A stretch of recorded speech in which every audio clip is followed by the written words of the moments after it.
So Walter, the techniques differ dramatically for deciduous trees and conifers. What's your basic approach to developing such an awesome tree like this? Conifers, the best conifers usually you find in nature as material and then style these. With deciduous or broadleaf trees, as I prefer to call them, it's a bit different. You can create a very good tree from nursery stock, from a seedling or from a cutting. This was a cutting 40 years ago. Wow. Just like this here, and put in the ground. Like you put 10 in the ground, 5 will take and the other ones are not. And these 5 will grow and they'll let them grow high and then cut them back. And one day somebody comes and wants this tree, and because you don't want to keep it for yourself because it is one-sided, you see. It has no roots, only on the left side, and the rest looks a bit like a linden shouldn't look like. It does not look like an informal upright. It more looks like a broom form, which of course is reserved for zelkovers, or is it? So who decided to reserve that for zelkovers, and it shouldn't be allowed for other trees? So I bought the trees for very little money because it had this big fault, and I knew I can correct it. I didn't know that it would take 40 years to correct it. It's very difficult to correct roots, but I will tell you how I did that. And I accepted that this is a form of more or less an zelkova, however, a bit untidy. So I decided to call the zelkover the formal broom form, and this is the informal broom form. I have sort of invented that word, which now a lot of people use. What's the informal broom form? The informal broom form is what more than 50% of deciduous trees will look like if you put them in the ground and they have a good life. They will be this round, big ball with a thick trunk underneath. So how come the most normal form for a broadleaf tree out in nature is not in the bonsai books? Well, I don't know how that comes, but we will change that. We have to write a new book. And this is one. This is the first one that I did, and the biggest one. So anyway, I simply developed what was there, the crown more and more. How do I do that? That's by letting grow and clip back. Letting grow and clip back. Now you see, I let it grow again, and of course this looks untidy. You see what I do? I just cut this. Okay, have you ever heard of Walter Pall hedge pruning method? That's what you do. You prune it like a hedge. Terrible. Well, this is how I developed that tree. So it's not that terrible. The end result counts, not the method. But of course, you will do that like this. Okay. Yeah, you can do that. You can have a little scissor and clip your lawn. Or you take the lawnmower. This is a lawnmower. So if you're worried about this, don't worry. Look at this, and it looks fine. And then you see that I have a reasonably good nebari here, which I did by air layering this here. That was about 20 years ago. And then I have this little root here, which is unfortunately very thin still. So this is not so good. Why is that? Because you're looking at the back. This is another thing. My trees look good from most sides. So if that's the back, you only cut this off, and then you see that this is a good front, right? The nebari is really good there. A bit too thin. Well, that's what happens with air layering. You think air layering is a wonderful method. It takes 20 to 40 years to look good, because this root should basically be almost as thick as these branches. Well, these are not, by the way, these are not branches. Why would I call these not branches?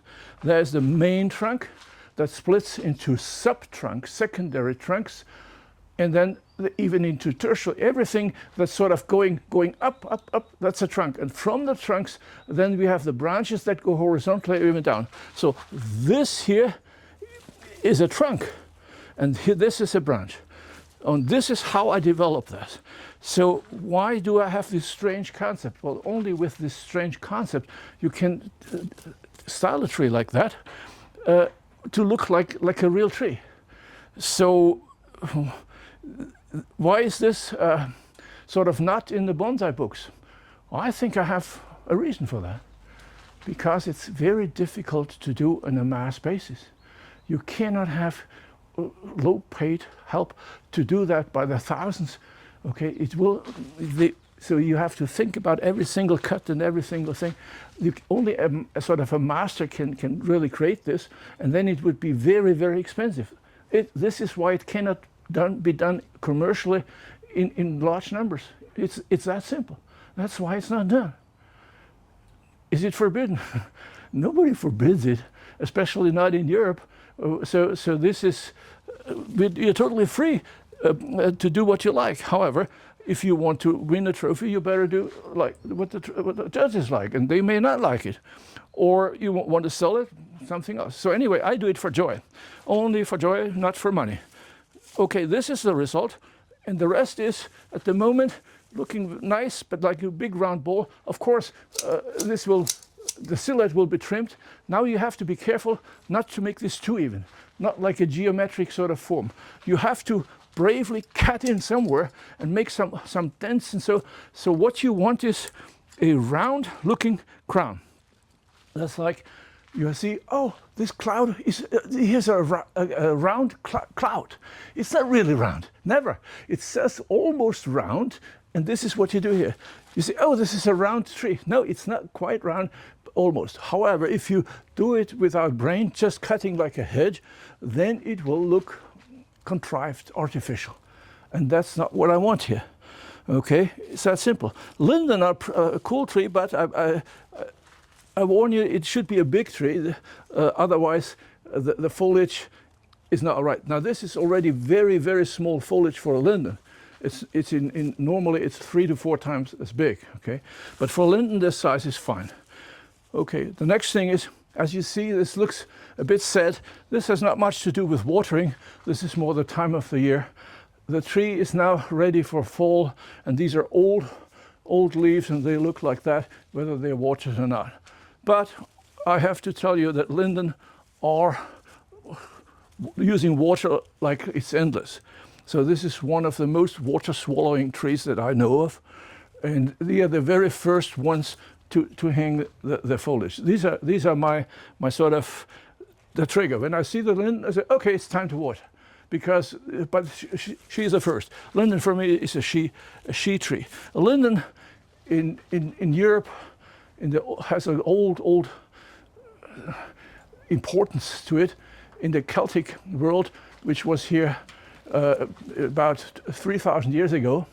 The linden was the main tree in sort of the village, and then they would, under the linden they would sit, and law was spoken under the linden. Now the Latin word for linden is tilia, okay, and the word subtle comes from subtilia, under the linden. So a subtle sort of judge is somebody who under the linden speaks, does law, and that's why the linden is very important. It's the center of the village. So for many people still up, it's a very important tree. Also the oak. Anyway, it's a nice form, I think, and you can repeat it. It's not forbidden, and it's not so easy, and you can air layer things. So I have practiced a lot of things. There, of course, is a wonderful pot underneath. That's by Peter Krebs. That's one of the biggest he has ever done. He never did one like this again, and he badly wanted it back. No way. I keep this pot. Okay, so that's linden. So one of the things that makes this tree compelling for me is that the branches have good branch division, they have good interesting movement, and I find that that's one thing a lot of people learning to work with broadleaf struggle with. How do you think of creating those primary and secondary branches? Are you wiring? Are you pruning? What are some tips you have about that? Well, wiring and pruning.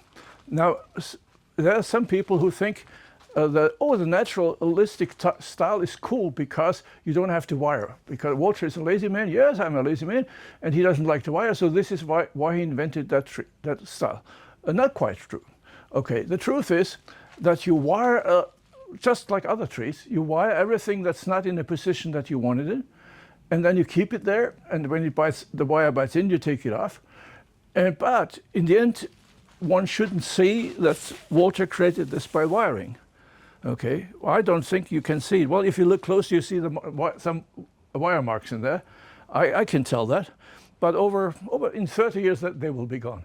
So be careful with a tree that has a smooth bark. The wire marks will show forever. But I don't care much because I see this in the long run, and this you look from far away anyway. But you have to use wire. But what kind of wire? Well, in the beginning, I wire like the ordinary wiring, thick wire, very thick wire, to do the job, not to be beautiful, and bend them down and leave them alone until the wire starts to bite in, or rather the tree grows into the wire. Take it off, maybe do it again. And then I let it grow and then clip a bit. And then after a while, every tree does this. You have wired it, and in 5 years later, it's like that. 10 years later, it's like that. So then I'd use guy wires a lot in my garden, you have seen. I'm not shy of using guy wires, attaching it somehow to the pot or somehow to the root, and binding these branches down. You see that position? Now that's overdone, right? Okay, that's exactly what you do. You pull them down, where you see, oh, that looks good, and then you pull a lot more. It doesn't look good anymore, but you leave that guy wire on for 1 or 2 years, take it off, it snaps back right where you want it anyway. So that's the trick. So if somebody goes through my garden, sometimes they see not all trees look beautiful. That's because they're work in progress. Everything here is work in progress. And I don't care much what you think. I know that in 2 or 3 years it will look good. So anyway, this is one of the tricks. So 30 years ago, if somebody handed you a photo of what the tree looks like today, would you be surprised? Would you be happy? How do you think that? I would not be surprised, but I would be happy, because many trees are doing what I sort of foresaw many years ago. Some don't, and a lot of these trees look better than I thought. And this is something that gives me a lot of joy. I know now what do I have to do in order to have this effect, okay? And I do it, and then the effect is there, but sometimes even stronger than I feel. So, gives me a good feeling. Okay, so this is, maybe I'm a bit silly, silly old man, okay, but this gives me a lot of joy. My trees, they really like to be nice to me. They want to look as good as they can in order to entertain me.